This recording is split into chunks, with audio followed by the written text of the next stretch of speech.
رب العالمین والصلاة والسلام علی سید الانبیاء والمرسلین اما بعد فاعوذ باللہ من الشیطان الرجیم بسم اللہ الرحمن الرحیم۔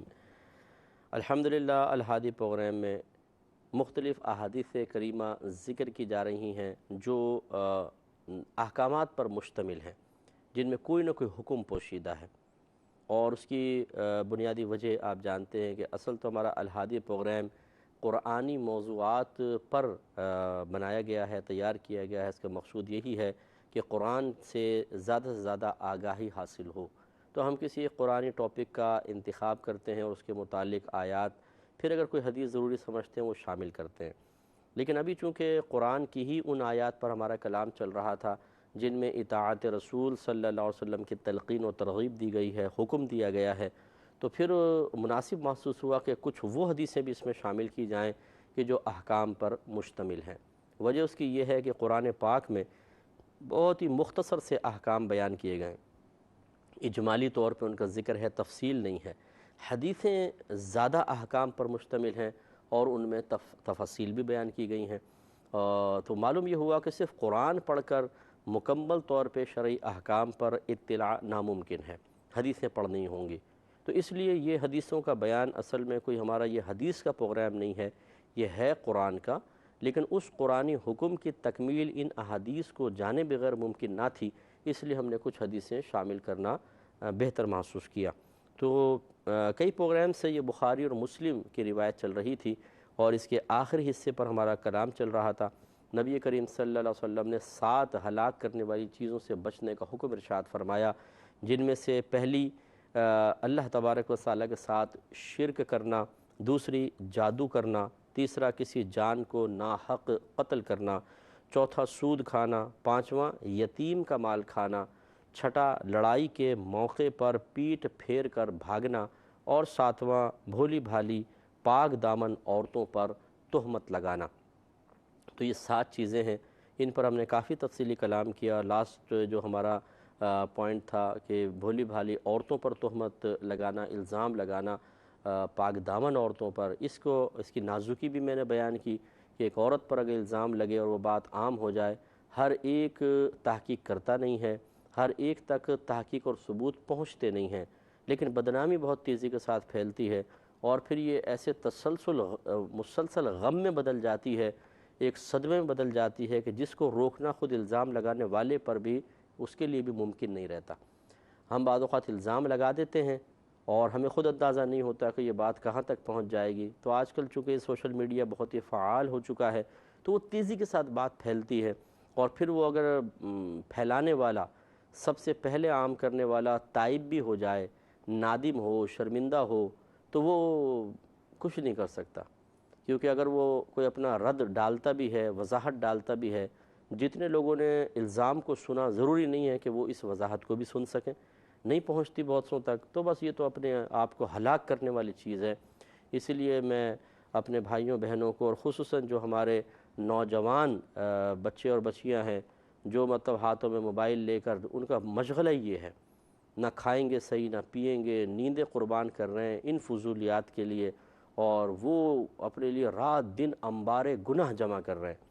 میدان محشر میں بہت برا حشر ہونے والا ہے، اللہ تبارک و تعالی ہمیں سب کو محفوظ فرمائے۔ لیکن یہ میں اپنے پاس سے تو نہیں کہہ رہا ہوں، یہ تو قرآن و حدیث کہہ رہا ہے۔ جب آپ آزادانہ طور پر بغیر احتیاط کے تعلیم شرع کو فراموش کر کے اللہ تبارک و تعالی اس کے رسول کریم صلی اللہ علیہ وسلم کے احکام کو معمولی سمجھ کر نظر انداز کرتے ہوئے یہ بیہودہ چیزیں فارورڈ کرتے رہیں گے، تو پھر آپ کے لیے گناہ جاریہ کیسے نہیں ہوگا؟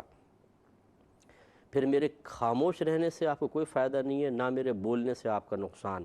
یہ ضرور ہے کہ ہمارے بولنے سے کسی نہ کسی کو شعور حاصل ہوتا ہے، کوئی دل سے نادم و شرمندہ ہو، اور پھر وہ مطلب کچھ نہ کچھ تو تدارک کرے۔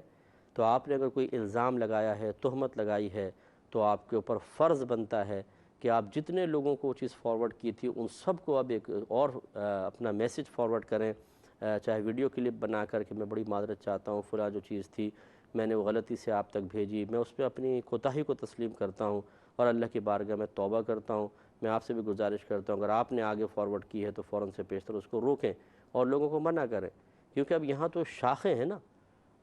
جیسے ہمارے یہاں اس بستی میں کتنے 10 خاندان، پھر ہر خاندان کے اندر نسلیں، پھر ان کے اور بچے تو یہ سب پھیلتا ہے۔ تو یوں ہر ایک کے اپنے فرینڈس ہوتے ہیں، آپ نے کچھ بھیجا اور ہم کہتے بھی ہیں اپنے تمام فرینڈس میں اس کو شیئر کر لیں۔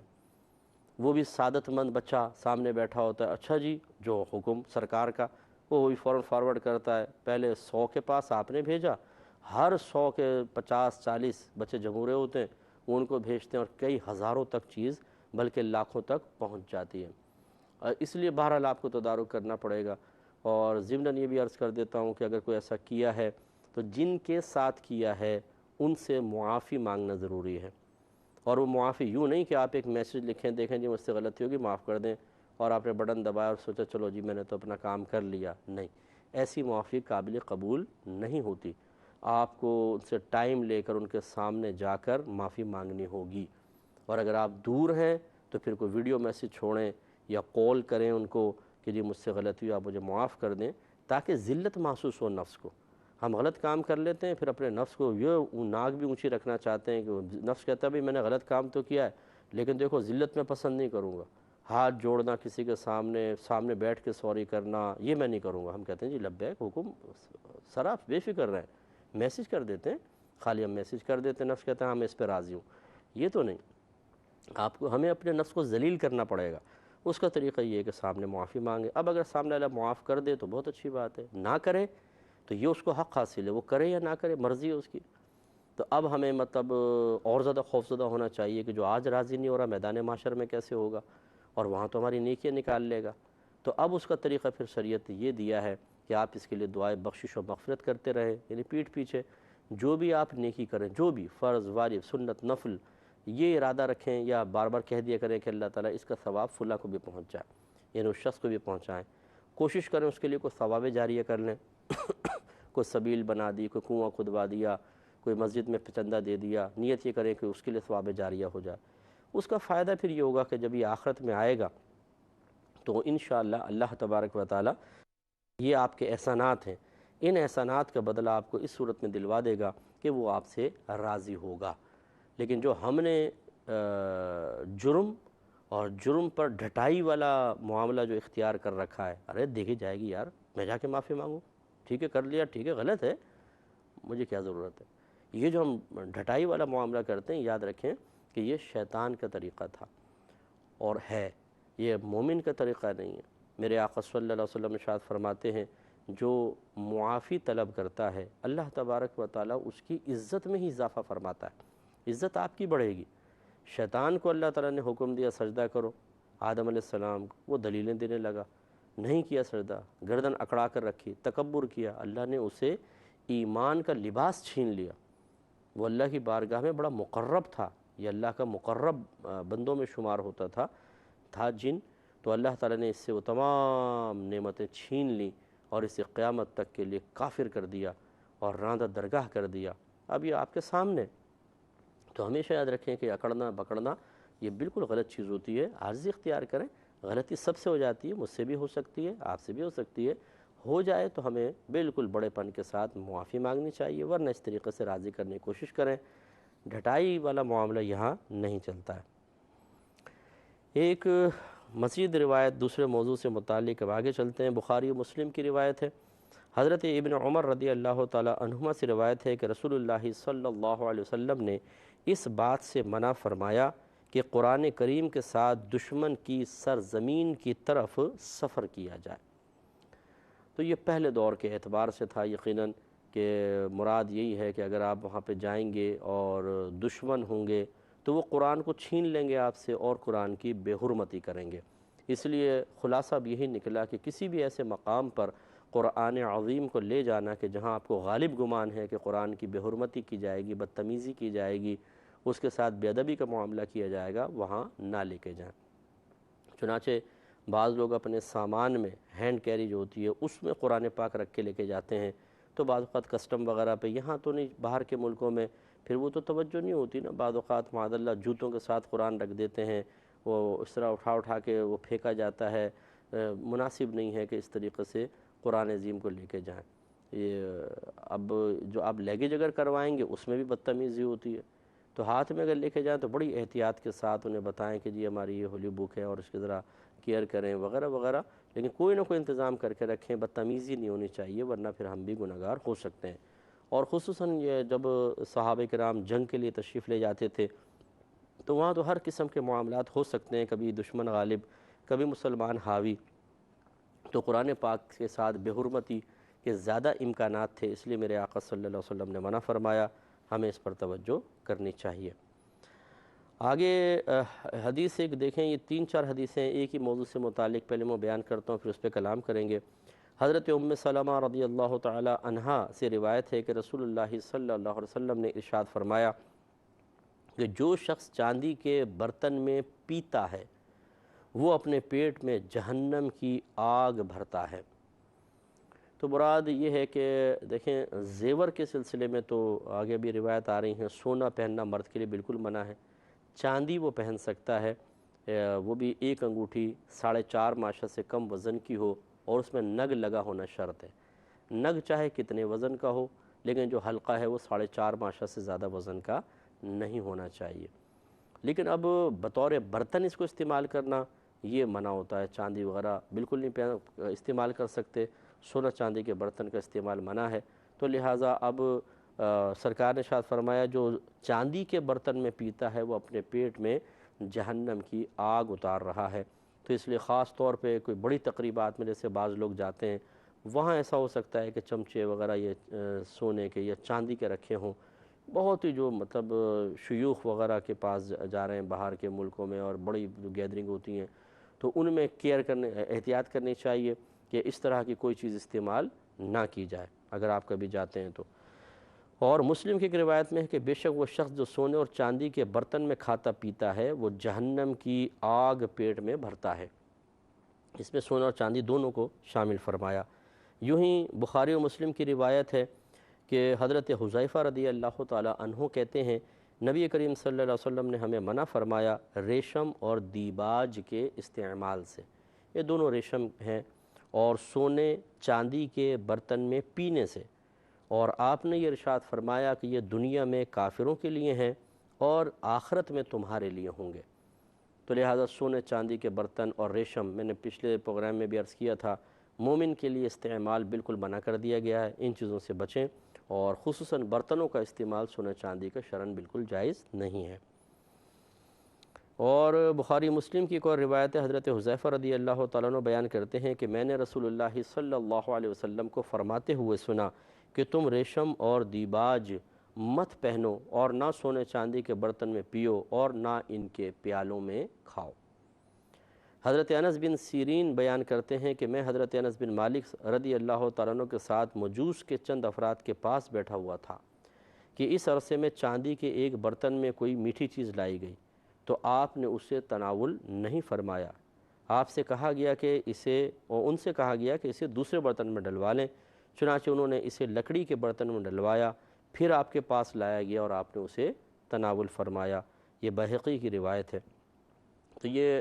کسی مصلحت صحیحہ کی بنا پر ان سے کوئی ملاقات ہوئی تھی تو اس طریقے سے ہوا، ورنہ غیر مسلموں سے ہمارے اصحاب جو تھے نبی کریم کے صحابہ وہ تعلق نہیں رکھتے تھے، یہ کوئی قافلے سے وفد آتا ہے کسی وجہ سے، اس طرح کے کوئی معاملات تھے۔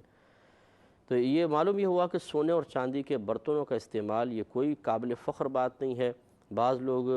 مطلب ہوتے ہیں جو اپنے بڑائی کو ظاہر کرنے کے لیے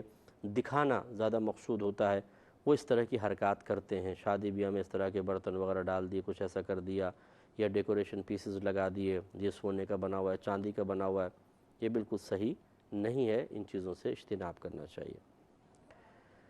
اگلی روایت دیکھیں بخاری و مسلم کی ہے، حضرت انس رضی اللہ تعالی عنہ سے مروی ہے کہ رسول اللہ صلی اللہ علیہ وسلم نے مرد کو زعفرانی رنگ کا کپڑا پہننے سے منع فرمایا۔ زعفرانی اورنج کلر کا جیسے کپڑا ہوتا ہے نا، یہ بھڑکیلا کپڑا ہے، شوخ کلر ہے، اور یہ خواتین کے لیے صحیح ہے، مرد کو اس طرح کے کپڑے پہننا منع ہے۔ اور مسلم کی روایت ہے کہ حضرت عبداللہ بن عمر بن عاص رضی اللہ تعالیٰ عنہ بیان کرتے ہیں کہ مجھے نبی کریم صلی اللہ علیہ وسلم نے زرد رنگ کے 2 کپڑے پہنے ہوئے دیکھا تو دریافت فرمایا کہ کیا آپ کی والدہ نے آپ کو یہ کپڑے پہننے کا حکم دیا ہے؟ میں نے عرض کیا کہ میں سمجھ گیا کہ ناراض ہوئے ہیں سرکار، تو عرض کیا کہ میں نے دھو ڈالوں؟ انہیں رنگ کیا تھا تو رنگ کاٹ دیا جائے کسی طریقے سے، آپ نے فرمایا نہیں بلکہ ان کو جلا دو۔ تو بعض احکام ایسے ہوتے ہیں بعض مقامات پر کہ سرکار صلی اللہ علیہ وسلم نے شدت اور سختی کا اظہار فرمایا ہے، اگرچہ ایسے کپڑوں کو بعد میں جلانے کا حکم نہیں تھا۔ جیسے کہ ایک ریشم کا کوئی لباس آیا، سرکار نے اس سے منع فرمایا تھا، وہ پھر آپ نے حضرت علی رضی اللہ تعالیٰ عنہ کو دے دیا، بعد میں دیکھا تو آپ نے اس کو پہنا ہوا تھا، تو آپ نے پوچھا کہ علی یہ کیا ہے؟ تو آپ نے عرض کیا رسول اللہ آپ نے مجھے دیا تھا، میں نے سمجھا شاید مجھے اجازت دی ہے، تو آپ نے فرمایا کہ نہیں یہ تو میں نے اس لیے دیا تھا کہ آپ گھر کی عورتوں کو پہنا دیں۔ تو اس طرح کی کوئی معاملات بھی ہوئے ہیں کہ سامنے آیا ہے اگر، تو سرکار نے یہ نہیں فرمایا کہ ان کو جلا دو، اس کو ختم کر دو، بلکہ یہ فرمایا اس کو کسی اور کو دے دو، عورتوں کو پہنا دو۔ اسی طریقے سے یہاں پہ بعض اوقات ایسا ہوتا ہے کہ اللہ کے نبی سختی اس لیے فرماتے ہیں تاکہ وہ ایک یادگار بن جائے اور وہ چیز محو نہیں ہوتی پھر، یا یوں ہوتا ہے کہ بعض اوقات کسی چیز کو ابتدائی طور پہ منع کیا گیا ہوتا ہے تو شروع میں بہت سختی رکھی جاتی ہے تاکہ لوگ اجتناب کر لیں، پھر جب وہ عادت بن جاتی ہے تو پھر اس کا حکم ہلکا کر دیا جاتا ہے۔ جیسے جب شراب حرام ہوئی تو جن برتنوں میں 4 قسم کے برتن ذکر کیے گئے ہیں ان میں شراب پی جاتی تھی، تو میرے آقا صلی اللہ علیہ وسلم نے شراب کے ساتھ ساتھ ان برتنوں کے استعمال کو بھی منع کر دیا۔ یہ بس برتن اپنے گھر سے نکال دو، توڑ دو ان کو، برتنوں کو بھی، یعنی ان میں نہ پانی پی سکتے ہیں نہ دودھ پی سکتے ہیں، بالکل منع ہو۔ اور اس کی وجہ یہی لکھی ہے علماء نے کہ ان برتنوں کو اگر استعمال کیا جاتا تو وہ ماضی یاد آتا، جو کسی چیز کا عادی ہوتا ہے شخص اگر اس کو چھوڑ دے، اب آپ کوئی ایسی چیز سامنے لے آئیں جس سے اس کی یاد آئے تو پھر دل مائل ہوتا ہے تیزی کے ساتھ۔ جیسے نشہ کرنے والے لوگ ہوتے ہیں، ان کو ہیروئن وغیرہ چھڑوا دیتے ہیں تو پھر کوشش یہ ہوتی ہے کہ ایسی کوئی چیز ان کے سامنے نہ آئے کہ دوبارہ وہ ہیروئن کا نشہ یاد آ جائے، تو اس طریقے سے ان کو سرکار نے فرمایا استعمال نہیں کر سکتے۔ اور بعد میں خود ہمارے سرکار نے اجازت مرحمت فرمائی کہ پہلے میں نے تمہیں منع کیا تھا، اب ان کے استعمال کی اجازت دیتا ہوں۔ وجہ یہ ہے کہ عبادت راسخ ہو چکی تھی، لہٰذا اجازت مرحمت فرمائی۔ اللہ تعالیٰ میں سمجھنے کی توفیق عطا فرمائے، آمین۔ وآخر دعوانا ان الحمد للہ رب